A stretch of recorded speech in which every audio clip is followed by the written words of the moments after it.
Hello there again. We're in Daniel chapter 4, and interestingly enough, we're coming to the last chapter that talks about Nebuchadnezzar as a character in the book. This is Daniel chapter 4, and we've seen a lot about Nebuchadnezzar, the king of Babylon, up to this point. In chapter 1, he appoints this certain office of the eunuchs, and Ashpenaz is over that.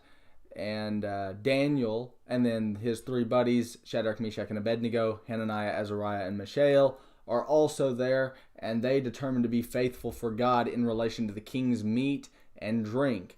And they decide that they're going to use pulse or vegetables and be faithful to God because that food would have been somehow unlawful. In chapter 2, Arioch, this executioner, so says Daniel 2:10 through 13, was supposed to kill all of the wise men in the province of Babylon because nobody could tell the dream of the king or interpret it. Daniel succeeds after praying to God and getting that kind of ability from the God of heaven. Then in chapter 3, Daniel is not in that text, but Shadrach, Meshach, and Abednego are to bow down to the golden image, and if not, be cast into the fiery furnace. They do not bow down and succumb to the polytheistic worldview that Nebuchadnezzar had set before them, just like we should not succumb to the naturalistic worldview that's laid before us by our the people who are over us in the world in some kind of sense. We ought to stand up for God. And in Daniel chapter 4 now we come to this final test, which is laid at the feet of Daniel. In chapter 4 it says this in 1 through 3, and there's a question as to whether or not this section belongs at the end of chapter 3 or as the start of a new section, chapter 4. The scholars are divided on this. I don't have an opinion. I'm obviously not credentialed to the same extent. I wouldn't know if it hit me right between the eyes. This is Daniel 4:1. It doesn't matter to me. I think it's probably a new chapter, though. But it says in 4:1, but I have no strong opinion. Like I said, this is 4:1. Nebuchadnezzar the king, to all the peoples, nations, and men of every language that live in all the earth, may your peace abound. It has seemed good to me to declare the signs and wonders which the Most High God has done for me. How great are his signs, how mighty are his wonders. His kingdom is an everlasting kingdom. His dominion is from generation to generation. Now this is just about precisely identical to Psalm 145 and verse 13. Well, what does that tell you? Does that mean that Nebuchadnezzar is a faithful, devout God-fearer now? I don't know that we'd want to go that far. 4:8 looks mighty nasty. It says this in 4:8. It says, finally Daniel came in before me, Nebuchadnezzar says, whose name is Belteshazzar according to the name of my God, and in whom is a spirit of the holy gods. And I related the dream to him, saying. He says that the spirit of the holy gods, plural, was still in Daniel. Maybe that's a little bit polytheistic still. So how do we reconcile Psalm 145:13, which is nearly an identical citation from Nebuchadnezzar in Daniel 4:3, with his polytheistic view in 4:8? Well, I think one fella had it right when he said it this way. He said, this is exactly what we would expect from a polytheistic and confused pagan king. We would expect somebody who's been with Daniel for how many years now to be influenced by Daniel and by Daniel's God, but also still being influenced by his polytheistic upbringing there at Babylon. You see, Nebuchadnezzar had an upbringing of polytheism, paganism. But now there are these fellows, Daniel and Shadrach, Meshach, and Abednego, who have had some mighty extraordinary events happen in Nebuchadnezzar's experience. Does he go the way of the polytheist or the way of the monotheist? Does he go the way of Babylon or the way of Daniel, Shadrach, Meshach, and Abednego, these Jews who are in nothing of an elitist position? Which way do you go? It looks like to me he's still trying to compromise, trying to blend the two, and that's why we expect confusion out of Nebuchadnezzar. Something is going to happen here, though, that perhaps might straighten all that out. So in Daniel chapter 4:4, Nebuchadnezzar was at ease in his house and flourishing in his palace. Well, he shouldn't have been. How many people in the world do you see that are at ease? Shouldn't be. Oh, they love to go out and drink every night. They love to party. They love to, well, you get the idea. Shouldn't be at ease. And then one day the crisis comes and they don't know how to cope with it. Or then you've got people even in the church who they've gone to church 3 times a week and they make sure they're there Sunday morning, Sunday night, and Wednesday night. And then all of a sudden a crisis hits them like a ton of bricks and they don't know how to cope either. Wonder what that means. means we ought not to be at ease in our own understanding, relying on our own thoughts, that God's ways are higher than our ways, and we ought to be developing during the times that are good, so that when the crises do strike, we'll know exactly who our God is and how to be faithful to Him. Listen to one fella say something like this. He said, if you live long enough, you're going to suffer. Boy, isn't that bright. Interestingly enough, the Christian should be preparing for suffering. The people of the world who are at ease and aren't doing that sort of thing, people who do claim to be Christians and they're not preparing for the crises to strike, they've got another thing coming. This is 4:5. Nebuchadnezzar was at ease, and it says in 4:5, he saw a dream and it made him fearful. This is the only chapter, I should tell you, the only chapter in the Old Testament that's written from the pagans' perspective. This is Nebuchadnezzar's perspective. Isn't that odd? Up to this point in the book, we've had something like the narrator, Daniel's the author. We've had a good, noble fellow from his point of view. It's from Daniel's point of view, the author's point of view. Here's Daniel chapter 4, and it's from the viewpoint of Nebuchadnezzar. That's strange. But it says in 4:5, I saw a dream. Nebuchadnezzar saw a dream, and it made him fearful. These fantasies as I lay on my bed, and the visions in my mind kept alarming me, he said. So in verse 6, he gave orders to bring into his presence all the wise men of Babylon, that they might make known to him the interpretation of the dream. And then the magicians, conjurers, Chaldeans, and the diviners came in, and I related the dream to them. He hadn't done that sort of thing in chapter 2, right? Here he relates to them the dream, but they could not even make its interpretation known to me. Maybe they knew it's not time to fool with this king. He'll sniff us out. He'll know when we're fake. But it's even odd that he even calls them in, don't you think? Don't know why he did that. But in verse 8, there's a new character that he calls for also. Finally, Daniel came in before him. And you can imagine how these other fellows felt when Daniel walked into the thing. You can imagine them thinking, Daniel's here again. He's always successful. He's developed a reputation, not just with the people, but with Nebuchadnezzar, don't you think? This is 4:8. And he said, Daniel came in, whose name is Belteshazzar, same character, according to the name of my God, and in whom is a spirit of the holy gods. Belteshazzar was after the name of Nebuchadnezzar's God. He's still polytheistic. And it says, I related the dream to him, saying, O Belteshazzar, Daniel, chief of the magicians, since I know that a spirit of the holy gods is in you, and no mystery baffles you, tell me the visions of my dream which I have seen, along with its interpretation. He knows Daniel can do this sort of thing. He knows the God that's done it before. And even though he's not in this kind of relationship with God of heaven, Nebuchadnezzar knows, and he knows more than he's developed so far. Daniel and God are going to help him develop his faith just a little bit more. This is 4:10. So he says, Now these were the visions in my mind that I lay on my bed. I was looking, and behold, there was a tree in the midst of the earth. Its height was great. The tree grew large, verse 11. It became strong. Its height reached to the sky. It was visible to the end of the whole earth. Its foliage was beautiful, its fruit abundant, and in it was food for all. The beasts of the field found shade under it. The birds of the sky dwelt in its branches. All living creatures fed themselves from it. He says in 4:13, I was looking in the visions in my mind as I lay on my bed, and behold, there was this angelic watcher, a holy one, and he descended from heaven. And verse 14 says, He shouted out and spoke as follows, Chop down the tree, cut off its branches, strip off its foliage, scatter its fruit, let the beasts flee from under it, the birds from its branches, leave the stump with its roots in the ground, but with a band of iron and bronze around it in the new grass of the field. And let him be drenched with the dew of heaven. Let him share with the beasts in the grass of the earth. Let his mind be changed from that of a man. Let a beast's mind be given to him. Let 7 periods of time pass over him. This sentence is by the decree of the angelic watchers, and the decision is a command of the holy ones, in order that the living may know that the Most High is ruler over the realm of mankind, and bestows it on whom he wishes, and sets it over the lowliest of men. That's what the angelic watcher says in the vision. Nebuchadnezzar relays all of this, or Daniel, I guess rather, says all of this, and the angels are saying, chop down this tree. Put a band around it. What's going on here? Well, it's interesting. In verse 15, he's told to leave the stump with its roots. In the vision, the angelic watchers say to cut down the tree, leave the stump with its roots. With its roots. Maybe the stump with its roots suggests a possibility of restoration rather than just complete extermination of the tree. Tough to say, but we'll see where the text goes. This is verse 16. 7 periods of time are to pass over. The mind, there's a change here, you see. It moves from a tree, which we would expect to be an inanimate object, right? Moves from a tree to, look at how they call, in verse 16, let his mind. Verse 15, let him be drenched. It's moved from talking about a tree now to a person. The person, the tree, is picturing Babylon under the rule of Nebuchadnezzar.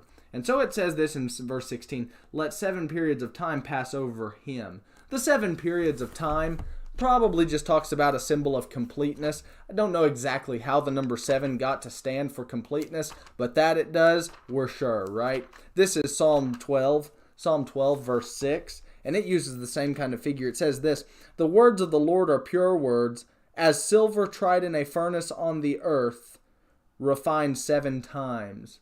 How many times were they to make hotter that fiery furnace back in 3? 7 times. 7 times hotter. This is chapter 4, though, and it's verse 16. 7 periods of time were to pass over this tree / beast or fellow. It's talking about Nebuchadnezzar, as we'll find out.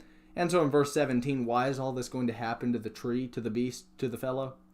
It says in 4:17, that the living may know that the Most High is ruler over the realm of mankind. Isaiah 44:6 has something like that. It says that we may know that he is God, and there's none like him in all of the earth. He's the Alpha and the Omega, the beginning and the ending. There is no other God but he. This is 4:18. This is the dream, 4:18, which I, King Nebuchadnezzar, have seen. And now you, Belteshazzar, tell me its interpretation, inasmuch as none of the wise men of my kingdom is able to make known to me the interpretation. But you, Daniel, you are able, for a spirit of the holy gods is in you. He's, ironically, still got faith in Daniel. He knows that Daniel's delivered before, and he doubts these men who, as far as the book of Daniel's concerned at least, haven't developed and delivered yet. They've consistently been a failure. Why do we then in religion, why do we consistently trust failures who aren't delivering to us the word of the Lord in a sound, honorable, noble way? Maybe we ought to get preachers and teachers who can develop and deliver in this kind of thing. Back in chapter 2, what did he say? Chapter 2 and verse 9, didn't he say it this way? You have agreed together to speak lying and corrupt words. Let's agree to speak good, noble, honest, faithful, true words, and see where that takes us, not only with each other, but also with God. This is Daniel chapter 4 and verse 19. Daniel, whose name is Belteshazzar, was appalled for a while as his thoughts alarmed him. And the king responded and said, Belteshazzar, do not let the dream or its interpretation alarm you. Belteshazzar replied, my lord, if only the dream applied to those who hate you and its interpretation to your adversaries. Daniel's more or less saying, you're not going to like this. It doesn't go against your enemies. It's actually something that they'll thrive on. And it says in 4:20, the tree that you saw, which became large, grew strong, whose height reached to the sky, was visible to all the earth. Its foliage was beautiful, its fruit abundant. It had food for all, under which the beasts of the field dwelt, in whose branches the birds of the sky lodged. In verse 22, it's you, O king. You're the great tree. You're the tree. You're the person. You're the fellow that God has blessed. And you've got it all. But the end of the vision has him being chopped off. And it says in 4:22, you've become great. You've grown strong. Your majesty has become great and reached to the sky. Your dominion to the end of the earth. In that the king, verse 23, saw an angelic watcher and a holy one descending from heaven and saying, chop down the tree. Destroy it. Leave the stump with its roots, but with a band of iron and bronze around it in the new grass of the field. Let him be drenched with the dew of heaven. Let him share with the beasts of the field until 7 periods of time pass over him. This is the interpretation, O king, and this is the decree of the Most High, which has come upon the Lord, my Lord the king. You know, I wonder if all of us, if we all had the kinds of blessings that Nebuchadnezzar had, would we remember God? Or would we be like Nebuchadnezzar and see, we've become great. We've done wonderful things. We've done marvelous things. And we throw God by the wayside and forget who it was that made us such a character. In 1 Samuel 15, you'll remember King Saul was told by Samuel, go and exterminate the Amalekites. There's a lot of reason as to why that was. I've got a little article even on the website, cadleonard.com. I've got an article there. It's in the back of my Substantive Faith book that deals with why that is, why God told Saul to exterminate the Amalekites. It's an apologetic article. It tries to explain how God can still be a good, moral, loving God and give that kind of command. I think it's a good thing. You might enjoy reading that. Don't know. But remember what happens? Saul is there with the Amalekites, spares Agag and the best of the flock. Samuel shows up and tells him he's wrong for the whole thing. Saul makes excuses as to why he's justified. Samuel says this in 1 Samuel 15:17. He says, Saul, when you were little in your own eyes, God made you great. Folks, whatever you do, don't be like Nebuchadnezzar or Saul in that regard. Remember who God is, and remember that it was He who made you great. Sure, you might be a great person, but don't forget who it was that made you that. Jehovah God is the one who makes us great. And so it says in Daniel chapter 4, it says in verse 26, it says it was in that he commanded, 25, right? Daniel 4:25. The decree was that you be driven away from mankind, your dwelling place be with the beasts of the field, you be given grass to eat like the cattle, you be drenched with the dew of heaven, 7 periods of time will pass over you until you recognize finally, maybe there was a hope for restoration, until you recognize that the Most High is ruler. Not Nebuchadnezzar, the Most High is ruler over the realm of mankind and bestows it on whomever he wishes. And in that it was commanded, verse 26, to leave the stump with the roots of the tree, your kingdom will be assured to you after you recognize that it is heaven that rules. Heaven, God, that is, God's dwelling place, that rules. Therefore, O king, may my advice be pleasing to you. Break away now from your sins by doing righteousness, and from your iniquities by showing mercy to the poor, in case there may be a prolonging of your prosperity. Here's Daniel who's pleading with the king. He says, look, you can stop this. You've seen a vision. I have interpreted for you before. You know I'm good for my word. You know what I'm saying is true. You know it's going to come to pass. Here's the cure. And he says the way to fix all of this is simply, verse 27, break away from your sins. But the price, so thinks Nebuchadnezzar, is too high. Folks, catch this. If you think the price for casting away sin is too high, it's going to be far more costly in the future. Nebuchadnezzar thinks that he can just not hearken to God's word through Daniel and somehow escape the price, the cost of giving up sin. Look, folks, you can't escape the cost of sin. So even if right now somebody says you need to turn away from sin, and you say, well, that's going to take too much from me. I don't want to go to church on Sunday. I don't want to live a better life. I like the life I live right now, living in the luxuries of sin and the pleasures therein. Folks, it's going to cost you at some point, if not now, tomorrow, and if not tomorrow in the long run, in the final state of things. You can't escape the price of sin except through the blood of the Lamb, and that requires that we do something in order to be right with Him. You can't escape it, and Nebuchadnezzar found that out the hard way. Let's not be the kind of people like Nebuchadnezzar who are so arrogant that we think that we can also. In Daniel 4:28 it says all this happened to Nebuchadnezzar the king. That's true.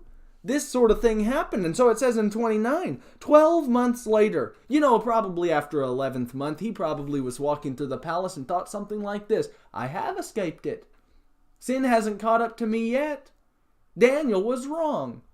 God can't punish me. Why, look at what he says. In 4:30, it says this: the king reflected, and he said, is this not Babylon the Great? This is what he was thinking a whole year later.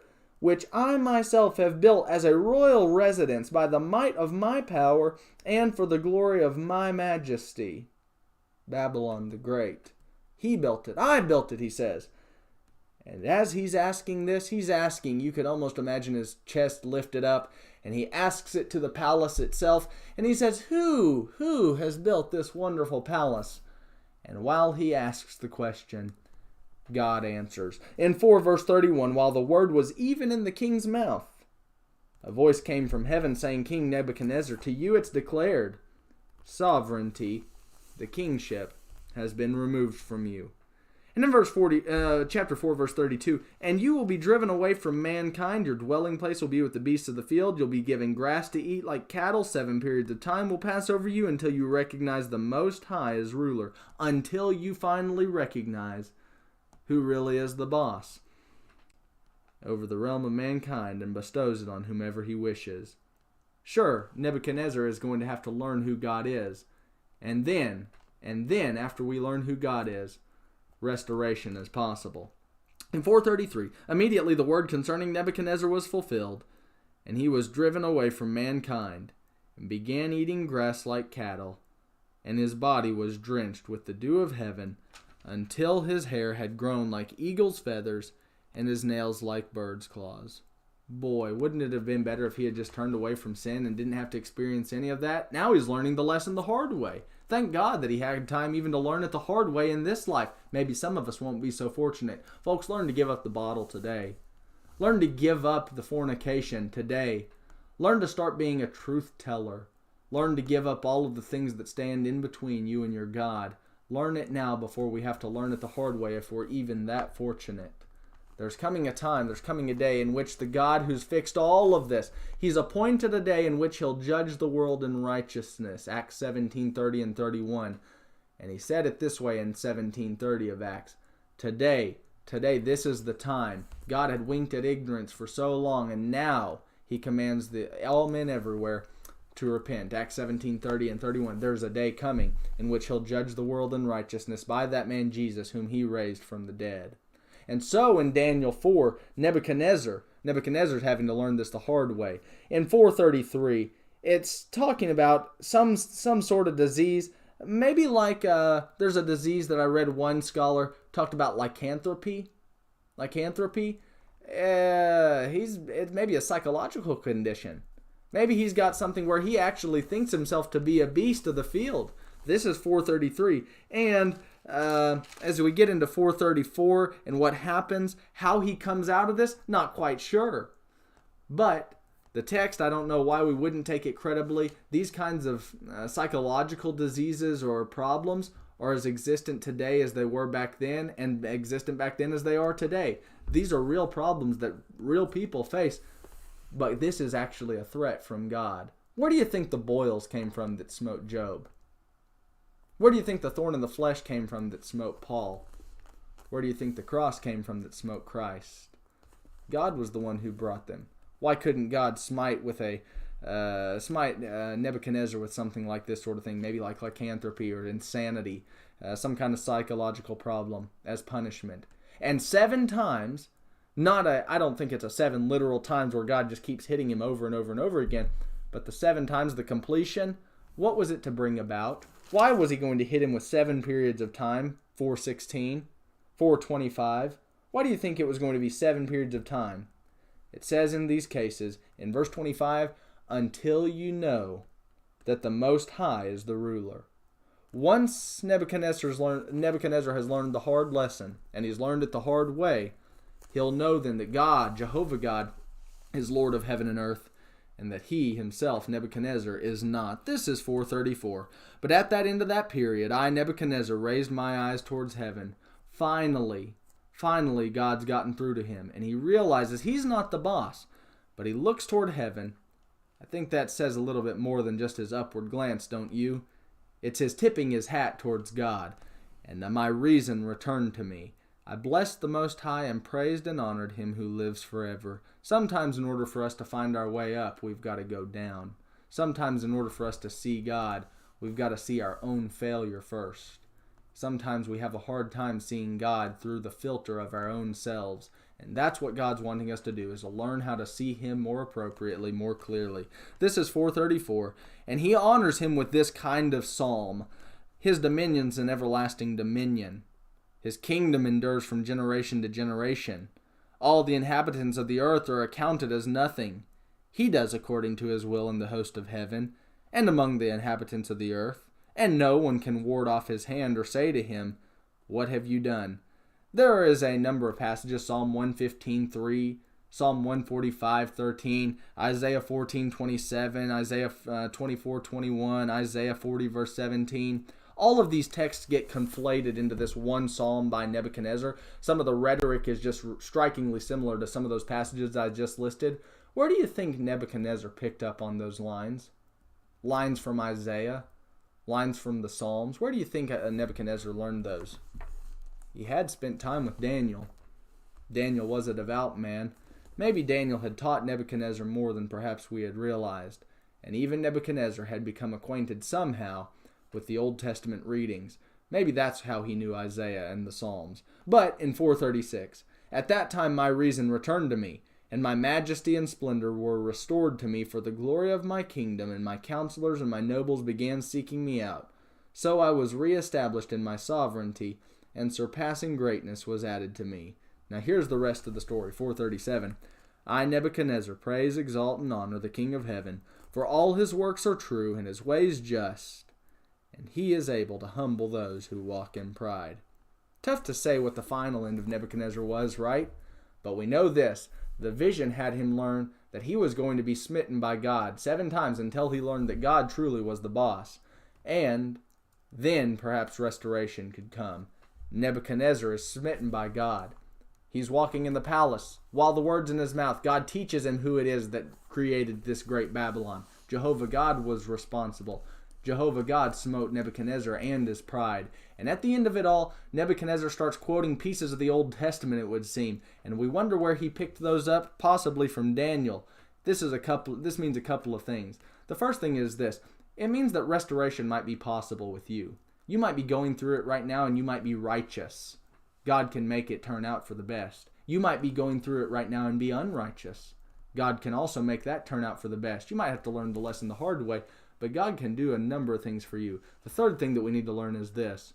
Daniel's influence, your influence, isn't to be underestimated. Daniel had taught Nebuchadnezzar perhaps more than Nebuchadnezzar even realized until the end of all of this. By the end of it all, he's quoting pieces of the Old Testament. Daniel had been in his court. Daniel had formed a relationship with him. Daniel had influenced him. You might be that kind of person in another fellow's life who really does impact somebody else, really makes a change, really makes a difference.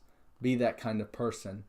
Be that kind of person. Be the kind of person that Daniel was. This brings us to a close in our study of the book of Daniel of Nebuchadnezzar's involvement. As we get into chapter 5, we're going to see Belshazzar, his maybe grandson, Nebuchadnezzar's grandson perhaps, some kind of relative, and we're going to see how the Babylonian kingdom starts to dwindle to its end, just as predicted by Daniel in chapter 2, and as we'll also see in chapter 7. Daniel had predicted Babylon won't always be around, and we're going to see somebody else coming into power. Still have other questions or comments? Hey, reach out. DrewLeonard@live.com. DrewLeonard @live.com. Shoot me an email. I'd be happy to assist in any way I can. And also, if you're interested, we've got a book on Daniel. It's been out for a number of years now, but maybe you'll find it enjoyable, and it really helps develop some of these areas, especially as we get into chapters 7 through 12. Some of this is moving quickly, isn't it? Wait till we get to chapter 7 and spend about 3 hours working through it. Thanks for watching. Hopefully you'll join us next time in chapter 5. May God richly bless you always, to his glory.